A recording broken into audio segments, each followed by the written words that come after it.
the quicker they'll be out of that acute response. And that's not to say that cold laser is not good, or ultrasound, or E-stim. You can use those things, but I do want to try to adjust them as soon as possible. This is a good way to do that. So stack you up a little bit and make sure your patients have their heads relaxed. Some of you, when I was watching you adjust, like the patient had their head held up off the table, so just kind of lift your head up. So just bring it. Like if you do that, you can see how much this increases the tension. Go back down. Like if you put your hands over the erectors, or even just watch him when he lifts his head, like you're just fighting through muscle that you don't need to fight through. So make sure they're as relaxed as possible. For this one, I want them stacked on their shoulder. This arm is going to go behind the hip. It's not going to stay out here. It needs to be at the level of the hip, if not slightly behind. And I internally rotate it because they're going to externally rotate against resistance. So this is like a PIR for the entire lumbar spine. It's kind of a cool little trick to get people to calm down this muscle system so you can adjust them day one.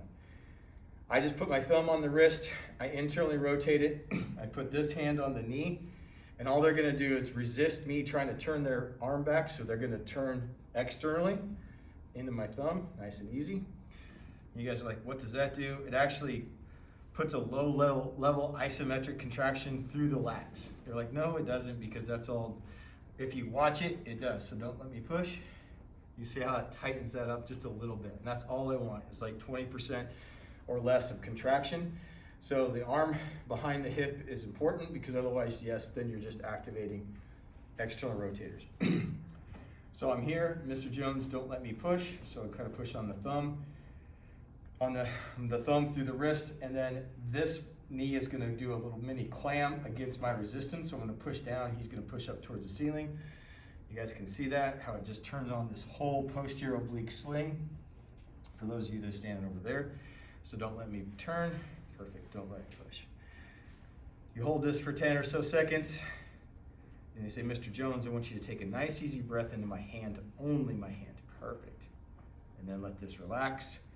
I let the arm drape over my hand, and I just basically walk the knee up towards the nose. And all this does is just unwinds the lumbar spine. Then I go back here, I start from my next new starting spot, which is up here towards his nose. Mr. Jones, don't let me push on your wrist. Perfect.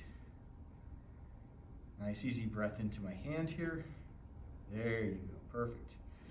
Relax, I want diaphragmatic breathing, so from the sternum down, and then I just keep walking up towards the nose. This is much more barbecue friendly. Don't let me push up here, or push back and push up, there we go. You guys can see how it just activates that whole oblique sling. I'm not going after a single muscle.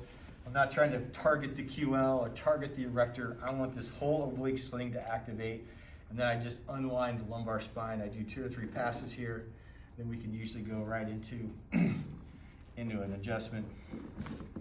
It's very easy because you've just kind of melted all the muscle tension.